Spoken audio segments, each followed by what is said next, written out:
Jaya Radha Madhava Kunja Bihari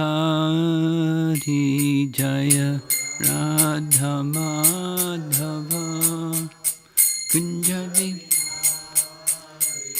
Jaya Radha Madhava Kunja Bihari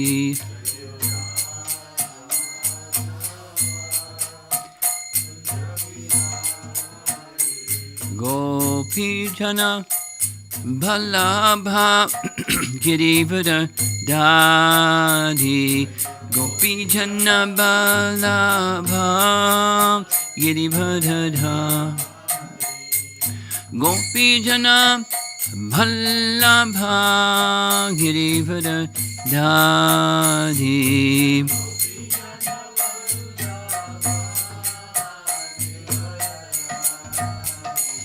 Jasodanandana Prajajanarandana Jasodanandana Prajajanarandana Jamuna Tiravana Chadi Jamuna Tiravana Chadi Jaya Radha Madhava Kunjabi Adi Madhava Kunjabi Jaya Radha Madhava Kunja Bihari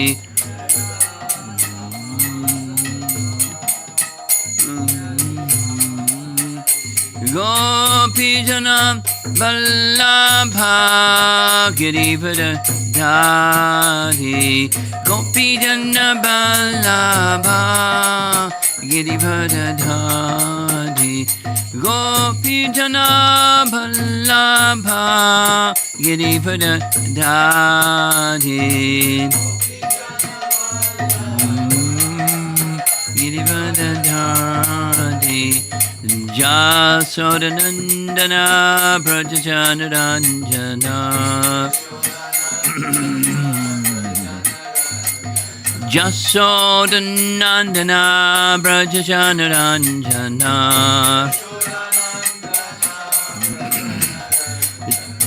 Jamuna Tiravana Chadi Jamuna Tiravana Chadi Jaya Radha Madhava Kunjabi Adi Madhava Kunja Jai Radha Madhava Kunjabi Adi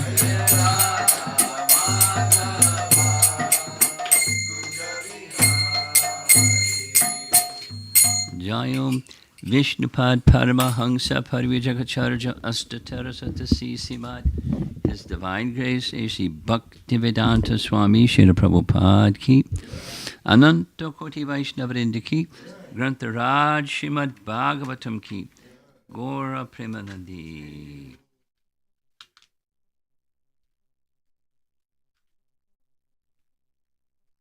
Om Namo Bhagavate Vasudevaya Om Namo Bhagavate Vasudevaya Om Namo Bhagavate Vasudevaya Narayanam Namaskritya Naram Chaiva Narottamam Devim Swarasatim Vyasam Tato Jayam Udhirayat Srimad Bhagavatam, Canto 3, Chapter 28, text number 4. Ahimsa satyam asteyam yavan artha parigraha brahmacharyam tapakshaucham svadhyaya purusharchana ahimsa satyam asteyam Yavad artha parigraha brahmacharyam tapakshaucham svadhyaya purusharchanam.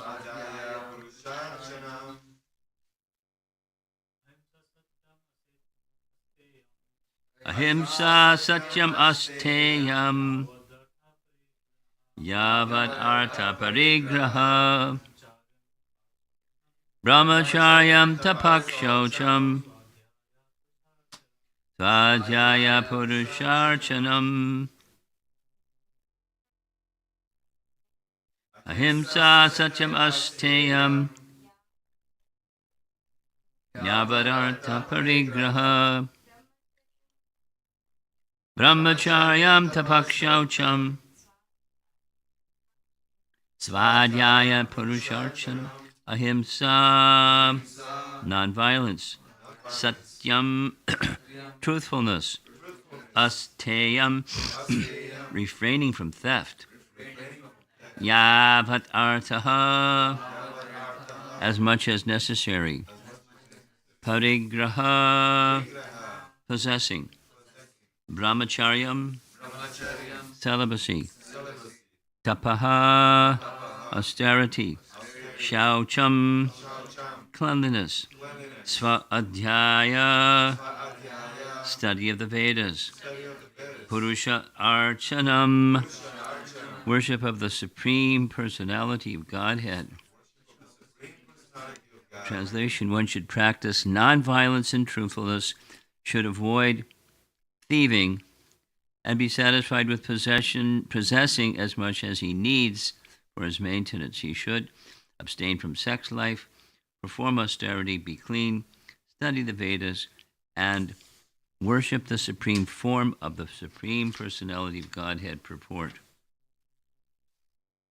The word Purusharchanam in this verse means worshiping the Supreme Personality of Godhead, especially in the form of Lord Krishna.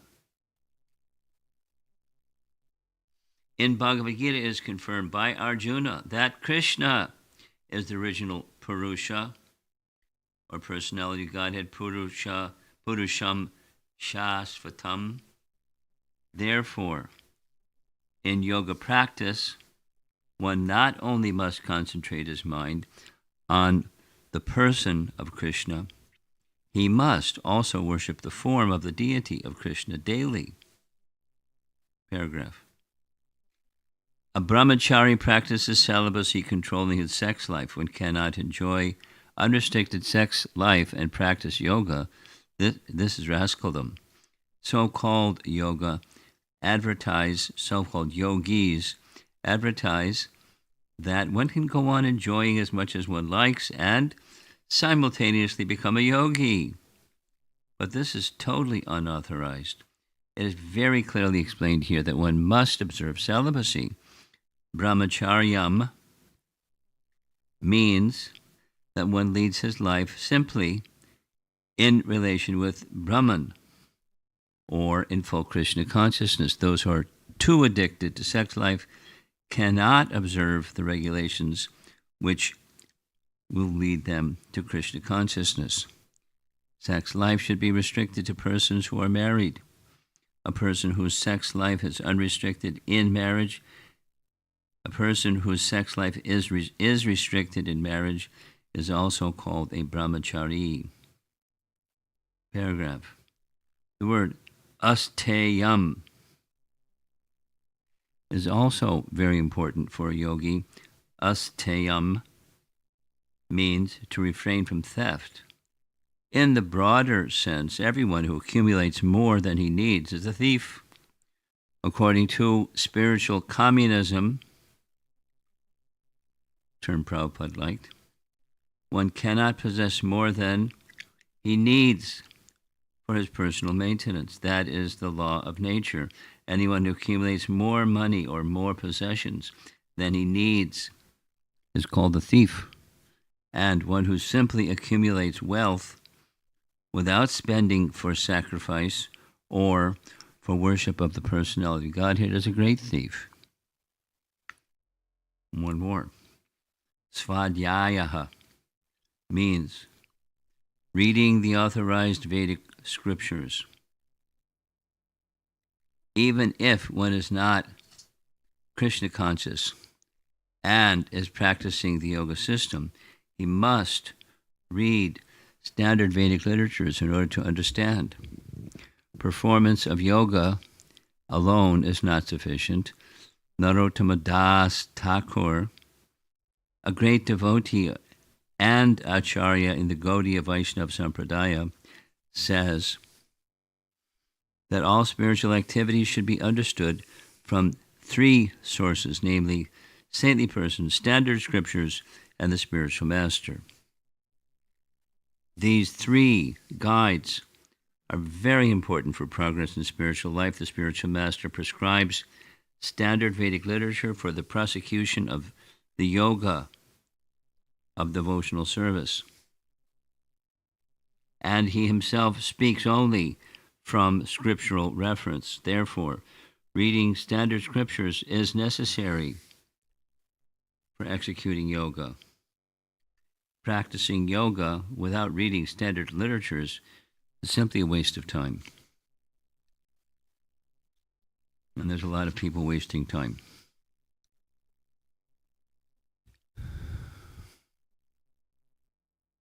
Om Ajnana Timirandasya Gyananjana Salakaya Chakshunamiritam Yena Tasmai Shri Gurave Namaha.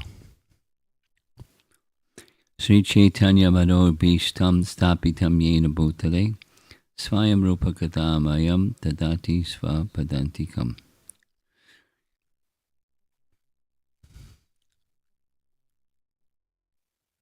Kapila's Instructions on Devotional Service, Chapter 28.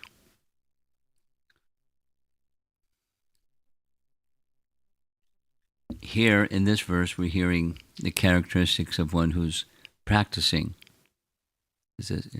It's subordinate principles to sadhana. And the sadhana of dhyan yoga, because as we heard yesterday, this dhyan yoga, or practice of meditation upon the supreme form of the Lord within the heart, this dhyan process leads one to the path of realization of Bhagavan, or the realization of the absolute truth in full. And one who follows it properly, of course, then there's people that don't follow it properly. But those that do follow it properly, it's a preliminary to, it leads to devotional service. In one sense, it's devotional service. Man mana. That's the first part. And that's what's being described. Then bhava mad bhakta. So they're not yet full-fledged bhaktas, but they're the preliminary stage to becoming bhaktas, because man mana. They're engaging their mind in thinking of the personality of Godhead. So the verse is describing the rest, meaning the mind is when the mind is in proper order, the mind gives direction to the senses. In some person's case, the mind is not in proper order. They become disoriented or misdirected. And therefore, the senses are not aligned with that which is pleasing to Krishna, or that which is in accord with the scriptural indication. The scriptural indication means that Krishna is to be pleased. Ultimately, that's the purpose behind the regulations of Scripture. Like, for example, in this little list, the short list, it's not comprehensive, but just some items. The brahmacharya, what's the purpose? And in one sense, the purpose is by controlling the sense organ, the genital, it assists in controlling the mind. Or say it the other way, without controlling the genital, one's mind can't be controlled. One can't be a yogi, because yoga means keeping control of the mind. And one can't keep control of the mind if one can't control the genital. So one impacts the other, and vice versa. If one wants to come to the stage of performing brahmacharya properly, then there has to be a purpose. Otherwise, the impulse born of the modes of material nature is not going to happen. It may happen voluntarily or involuntarily for some time, but the impulse is there in every body that takes birth, and everyone that's born has a body. So there's such an impetus. Why is there such an impetus? It's the propagation of a species. The world goes on because one generation produces the next generation. And that's the organ of generation is the genital. And so it's needed. It's just part of the makeup of Prakriti for propagation of the species. So it's an impetus. Now, refraining, this is another point.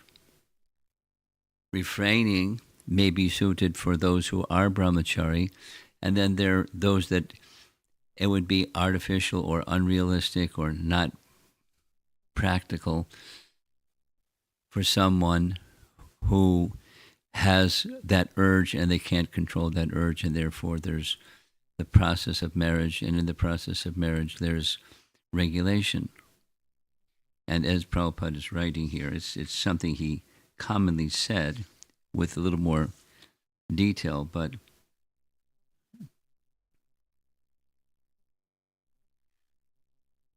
sex life should be restricted to the persons who are married.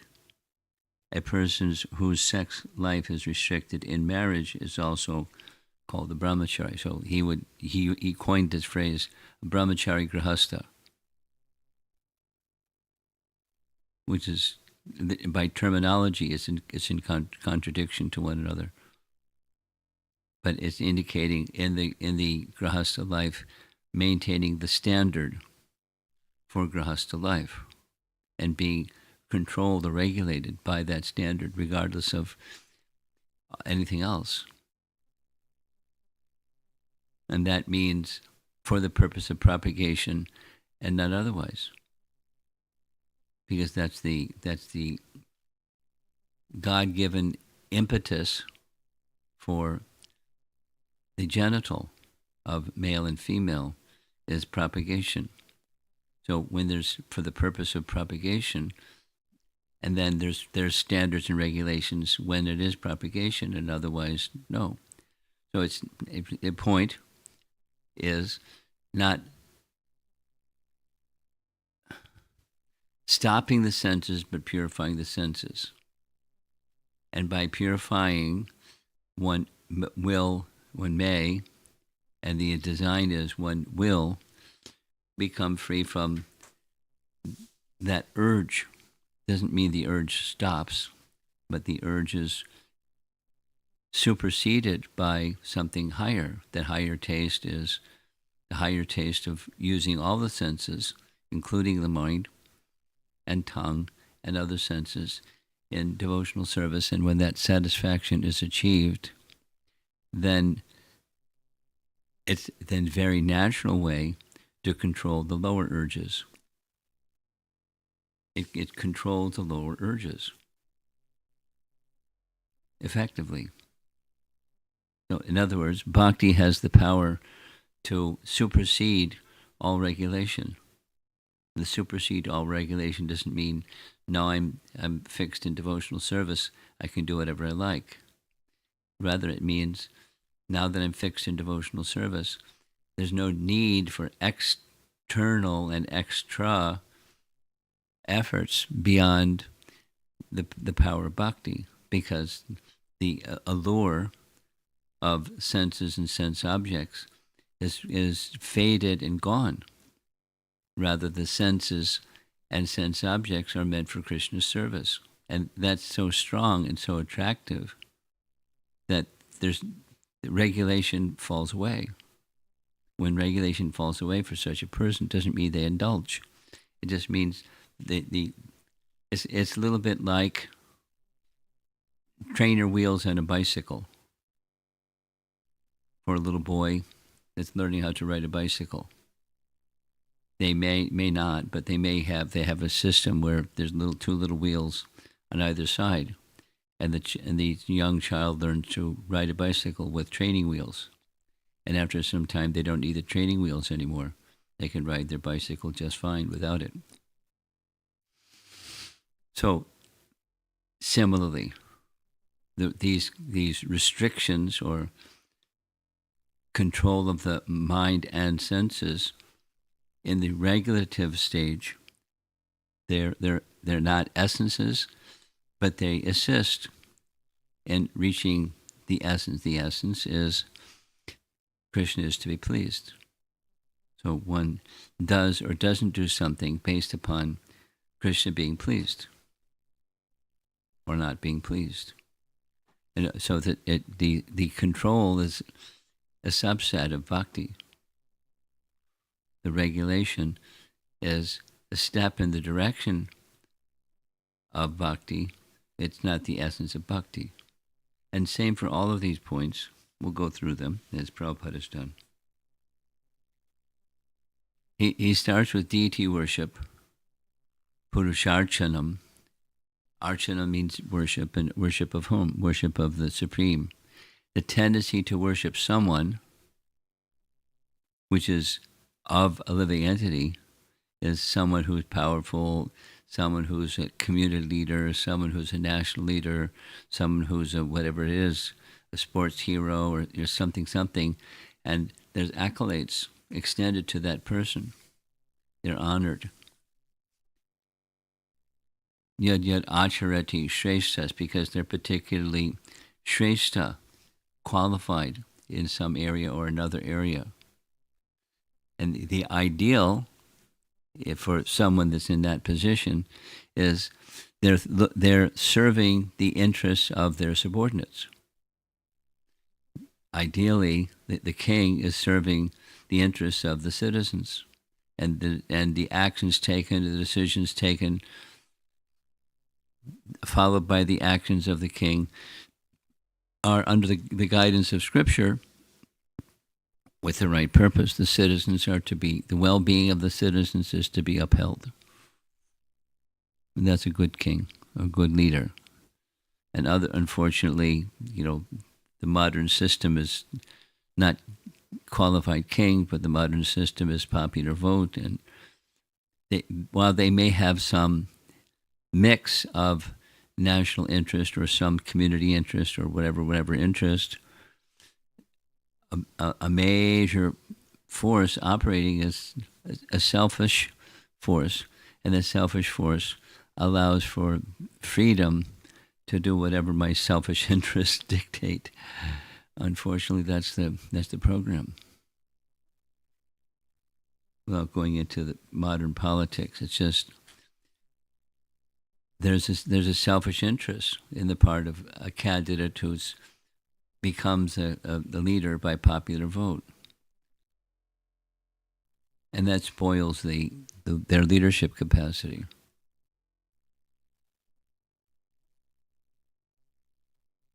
Because they make decisions and take actions based on those decisions with self-centeredness, not the well-being of the citizens. So something that assists substantially is this deity worship, because what's the purpose of being someone, being a leader, being a parent, being a community leader, being a head of state, being a teacher? It's the well-being of the dependents under the guidance of Scripture, what that well-being looks like and how it's to be administered. That's when one is trained in the principle of service. So the principle of service unto the Supreme is particularly accomplished through deity worship. At least that's a design, an intention behind it. And there's regulations, and therefore one does this and doesn't do that according to regulations. Cleanliness, and what does cleanliness look like, and then that's spelled out. So, because it would be displeasing to the Supreme. Or another example, a common example that's often given, is when the worship of the deity is there, but the lack of respect to living entities, it's not pleasing to the deity.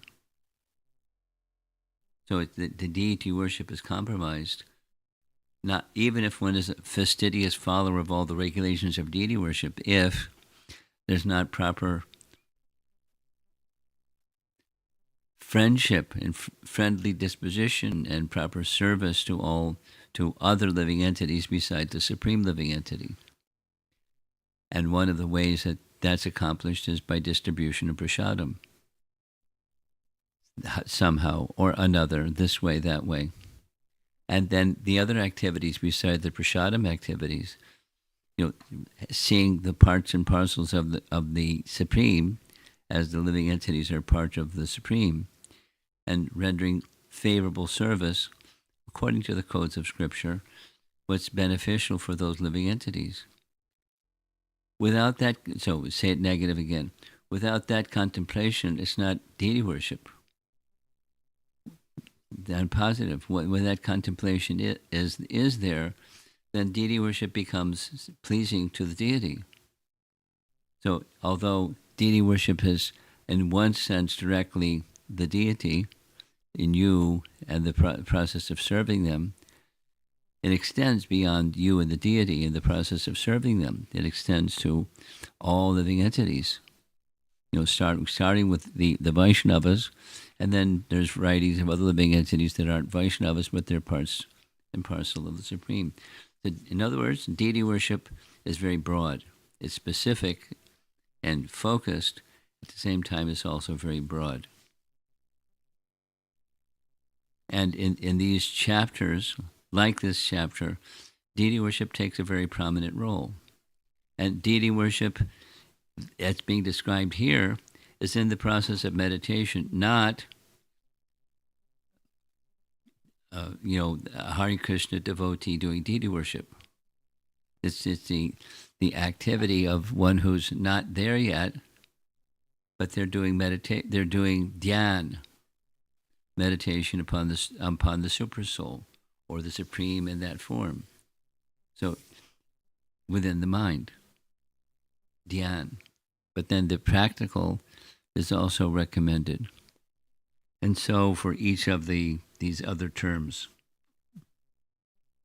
brahmachari we touched on, asteyam, refrain from theft. Then there's the narrow and there's the broad definition of theft. The narrow is something is the property of someone else, and by intention or otherwise, what was someone else's property, you try to make your property. That's theft. Not honoring each living entity has given a quota. That's like Ishopanishad. One is entitled to accept one's quota, and you're not entitled to accept that which is the quota of others. You can't encroach upon the property of others. That's theft. And then a broader one than that narrow one, and very obvious theft, is I don't encroach on others' property per se explicitly, but I accumulate and accumulate and accumulate. No, by my accumulating or a number of persons accumulating, someone's being deprived because there's a quota for everyone. And someone's being deprived if I accumulate and hoard unnecessarily. So then comes a big question. Where's the line? What's necessary? And when have I crossed the line? Is there a bell that rings or something? How do I know? And there's the plus and minus. The standard explanation for the plus is it's sustainable. Minimize, but at the same time, whatever that minimized, it's sustainable. And I don't have to go way up and then way down, way up and way down. But it's a consistent requirement. Whatever that, and someone's requirement maybe way up there, and someone else's requirement maybe somewhat lower, and someone else's requirement is somewhat less. Like a classic example is Sudama Brahman of Avantipur, and he was impoverished. His body was skinned, his bones were sticking out in his ribs, and his wife was concerned about his safety. But he didn't have much needs. He didn't want more than the little bit that he had. Anyway, when the whole pastime was over and he came back and there was Krishna supplied a palace instead of his little cottage, he still lived in a very simple way. He didn't become extravagant now that I've got a big palace. It was, the Bhagavatam describes he continued sleeping on the floor and doing the things that he was doing before he had opulence, because his necessities were quite simple. And his necessities were simple because that suited him. He could sustain it, maintain it. Another person couldn't survive. They would die if they had the circumstance that he had. They wouldn't be able to. So sustaining and stabilizing a standard of what my needs are, one's needs are, that's important. And then whatever that is, striving, recognizing what it is and maintaining that standard, striving to reduce the necessities when in fact what's necessary for the soul, but what's necessary is for the body and mind, and so one does those. But as spiritual life progresses, dependency on the temporary subsides because one becomes filled with the eternal. That's spiritual progress. Gradual. And so back to the not stealing. Asteyam. Don't take more than required. Okay, that's a nice idea. What's required? How do I determine that? And so I've been addressing that which I need. And being honest with what one's need. Do I need this? Do I need that? And the other thing. There's a devotee that had a tendency to accumulate. Nice devotee. His name was Ladini Shakti Das. And he had a tendency to accumulate.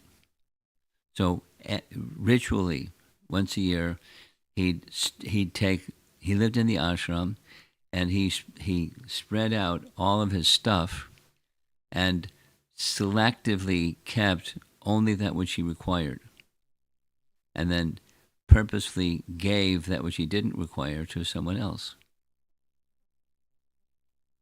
And it was an annual thing because he still had the tendency to collect more than required. And he knew it.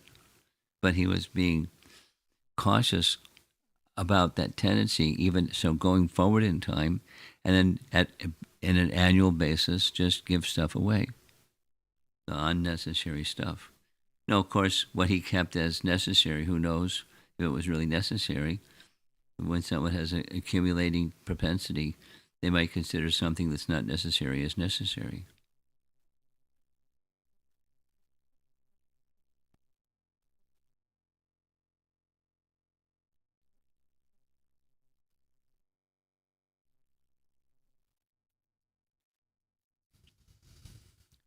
I won't mention his name, but one godbrother recently moved from place X to place Y. And it was astonishing to him how much stuff he had. And to go from place X to the place Y, they had to rent a moving vehicle. They hired somebody to move their stuff. And he gave a lot of stuff away because it wasn't necessary. Let's see if in the new place he's going to start accumulating again. But it's a tendency. So it's a principle. The principle that's being described is a principle for practicing yoga effectively, because accumulating more than required is an impediment to the mind and to the senses. Keep it simple. Not Spartan, but keep it simple.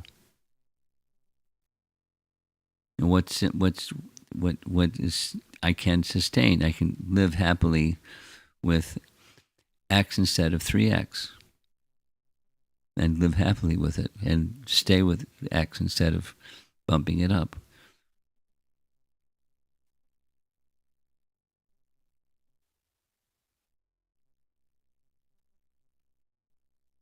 I'm pausing because I heard this interesting story. I'll tell the interesting story. It's a colloquial story from Maharashtra. And there's a little saying in Hindi that goes with this little story. So the story goes, there was a grahastha. He reached a certain stage of his life. He thought it was an ideal thing to do, to enter vanaprastha life, not by divorcing his wife or abandoning his wife, but placing his wife in the care of someone. And he would then go off to Vrindavan and associate with sadhus in Vrindavan. So he officially retired from his family life, and he went to Vrindavan.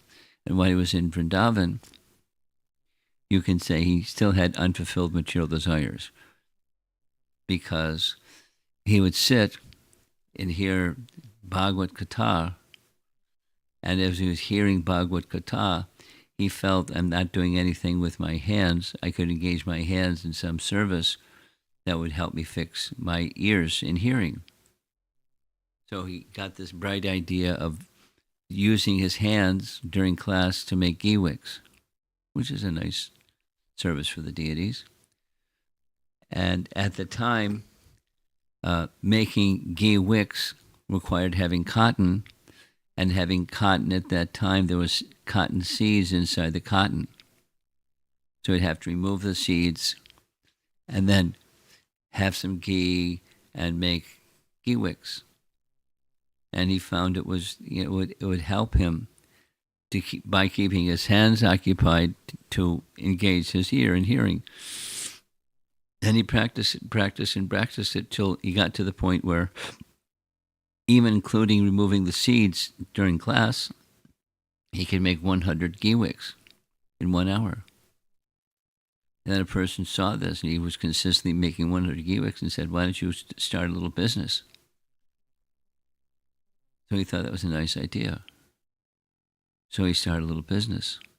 And after some time, someone else said, why are you living alone like this? You should get married and get a wife. So he got married and had a little business in Vrindavan, making ghee wicks and selling them in his ghee wick shop. So the intention, he did full circle. His intention was detachment from family life, but he ended up in family life because he didn't control his mind and senses. But doing something that's meant for Krishna service means to do something that's meant for Krishna service. And that's bhakti. And bhakti has the power to attach one to Krishna and detach oneself from Maya. But if the purpose of serving Krishna is missing, then it's not effective. Detachment is ineffective.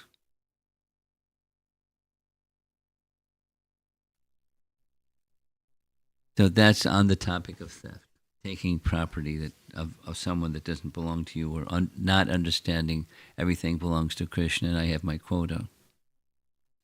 Exactly as Ishopanishad says, accepting things that are allotted to him, but not accepting other things, knowing well to whom they belong and that whom is Krishna. And then Swadhyaya, that's the final one. It's Swadhyaya organization. That's their thing, is they like studying. So it's kind of like a Gyani club. It's not intended like that, but it can become like that. Cultivation of knowledge of Scripture. Scripture is imperative, not optional.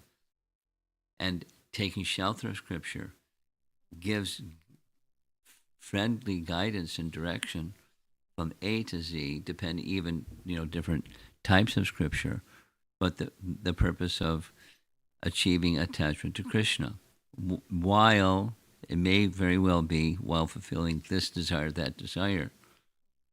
But so the operative point, one more time, Swadhyaya, is that Krishna is to be pleased. And beneficial, or hopefully one understands that the purpose of the purpose of Scripture is that Krishna is to be pleased. The purpose of Scripture is to know Krishna. And Krishna can be known through the medium of devotional service. It's simple. So Swadhyaya, with the right guidance and indication, because there are people that don't take shelter of, that's the concluding point of this purport, they don't take shelter of Scripture, and they're doing some kind of practice. And it's guaranteed, it's from the beginning it's misguided, and it'll become more misguided over time through association and the lack of shelter in Scripture. So it's imperative for not only for a Hare Krishna devotee, but anyone that's on the spiritual path. Svadhyaya, careful study of Scripture and living one's life according to what the teachings of Scripture are, and that's through the medium of a spiritual master. So there's a little list in chapter 28, text number 4, describing this preliminary stage to devotional practice. Any discussion?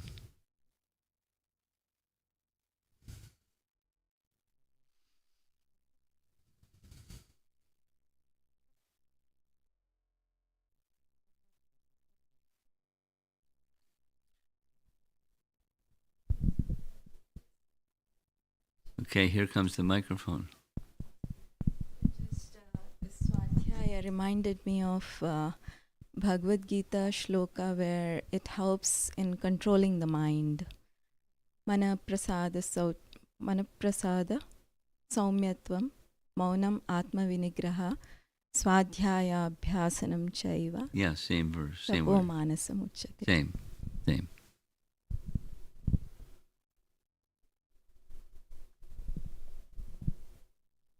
Behind you. Hare Krishna Guru Maharaj. You were talking about the importance of deity worshipping. Sometimes I feel like some devotees feel like, as long as you chant Hare Krishna and go for Harinam, we shouldn't pay too much attention to the, I mean, as far as following the deity etiquette to a very strict degree. Is there any fault in that? Is there any danger in that? Or even I myself, sometimes I kind of see it that way to some degree, to be honest with you. So please correct me if I'm wrong. There's no fault provided. This is a conditional no fault. Conditional no fault provided the absorption in the holy name is strong, not just an activity, but shelter is very strong.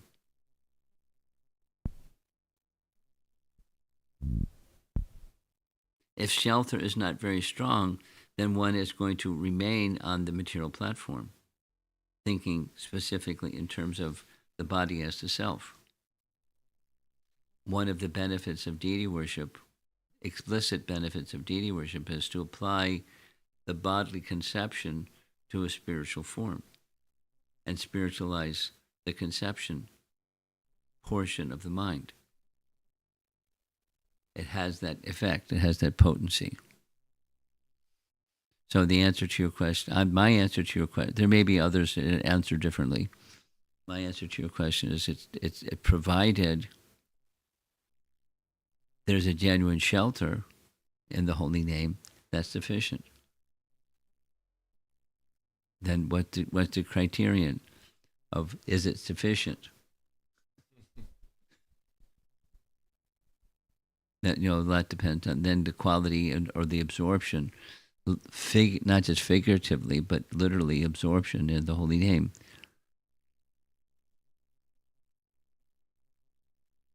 Thank you. Okay. Hare Krishna.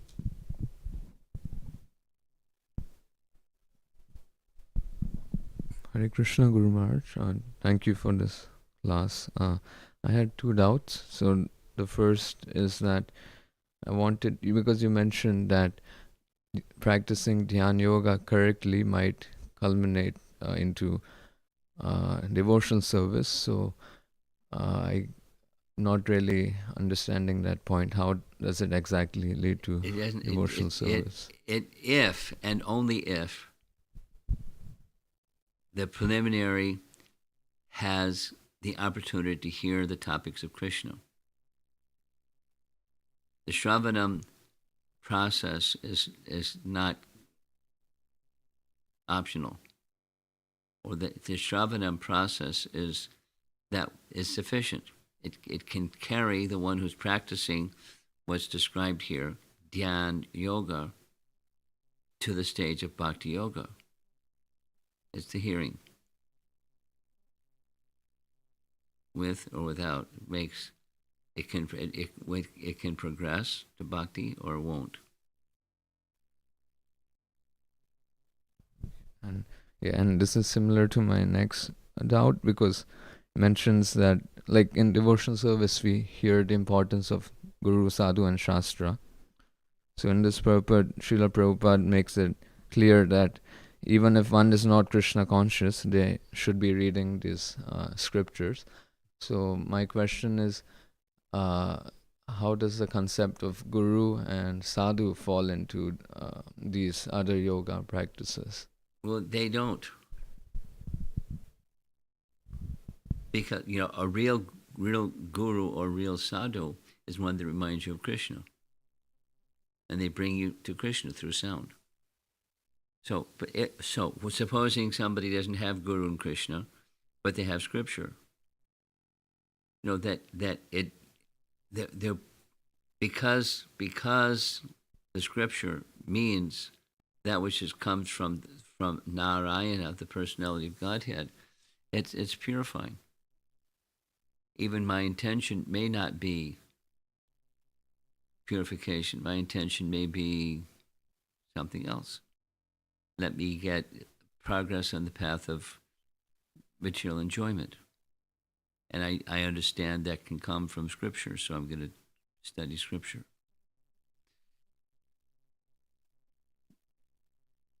Scripture is purifying for such a person. It may take a long, long time, but it's purifying. And if they have that affinity or training and attachment, then, and in course of time, Krishna may send to such a person, here's a sadhu, please associate with them.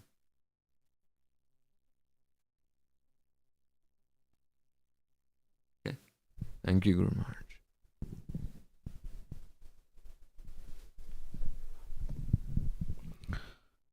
Hare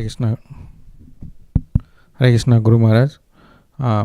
This is from Shari Devidasi, and it is yesterday's question came very late. And she says, it says in the purport of 328.3, such religious practice referring to transcendental devotional service is never hampered by any impediments. Guru Maharaj, how to understand this?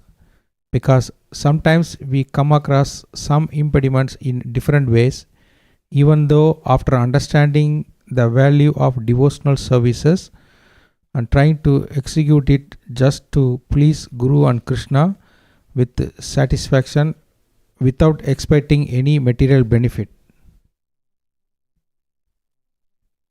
Well, the premise of the question is in question. And, a feature of the premise of the question is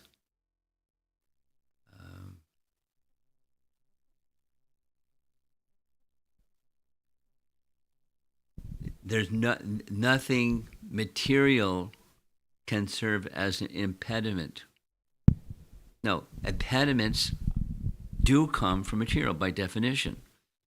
But there's no obstacle that can check the flow of devotional service. Ultimately, that's the statement. So the premise of the question is, my sense is it's misquoting something that Scripture says, or misunderstanding what Scripture says. Haitukiya pratyataya yatma suprasidati. That's Bhagavatam, Canto 1, Chapter 2. And so that verse is saying there's nothing material that can start and nothing material that can stop. It doesn't say no impediment. Impediments there. It's like a river flowing downstream. There can be rocks. There is an impediment, but the river flows around the rocks. And in course of time, the rock gets worn away by the river. It's an impediment. There may be impediments, but nothing can stop the flow of the river, and nothing can stop the flow of devotional service. There's nothing material that has the power to stop the flow of devotional service. Now, are there impediments? Just like, her illness, she's not able to do certain things, but it doesn't stop the flow of devotional service. It cannot. Though, because devotional service isn't impelled or checked by anything material. You can't start it or stop it with something material. Impediment, yes. Stop, no. There is a follow-up question on this. Is there any connection between these impediments and our own past karma? If so, how to rectify it if our devotional service is hampered by impediments? Well, it depends.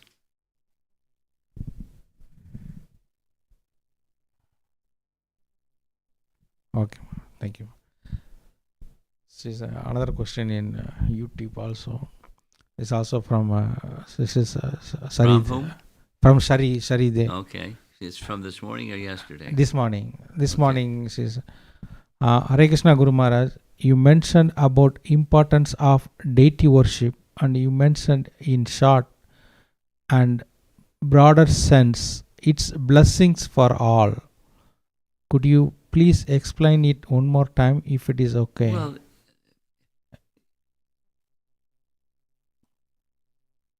Also, yes. it says especially in temple and house settings. Okay, but there's I'm living in my house.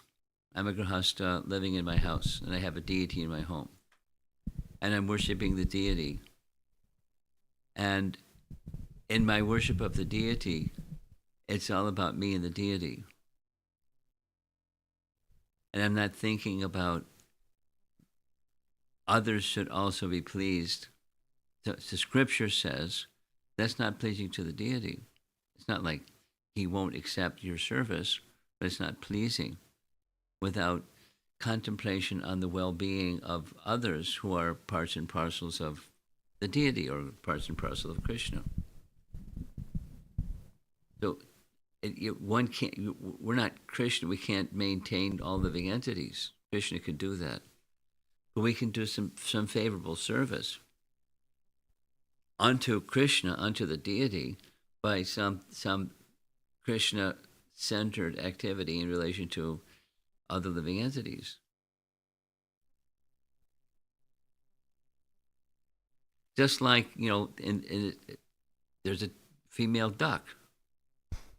So we just ignore the female duck because she's just a female duck. And we're just worship the deity. Don't care about what happens to her and her eggs and the whole thing. So that's not pleasing to the deity. It's a subset of a life of one who's serving Krishna, and part of that serving Krishna, serving a deity, and then the other living entities, and so forth. Just like, your wife was describing how when she was in the hospital, this doctor and that nurse and this attendant and this person, he was conscious of introducing Krishna thought to persons that hadn't heard anything about Krishna. And not necessarily that, they're going to sign up and become a Hare Krishna member. But, it's a positive benefit for others to have that introduction, because everything starts somewhere.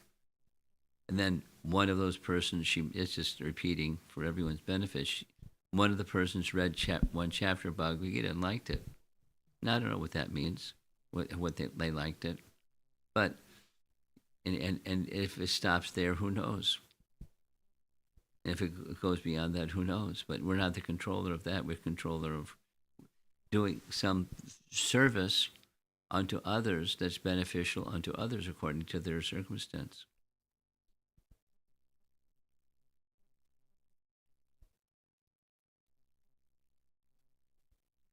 I mean, I don't know what duck food is, but if there's some Krishna conscious prasadam that ducks can eat, that would be nice, along with putting up a sign saying keep away and leave this. Huh?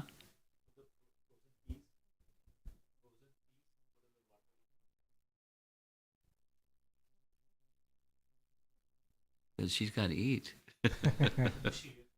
She ate. Okay, but I'm saying, if you're thinking, it's just the serving of the living entities. It's responsive to the question, and that's a subset of deity worship. Yeah. Okay, Srila Prabhupada Ki Jai. Hare Krishna.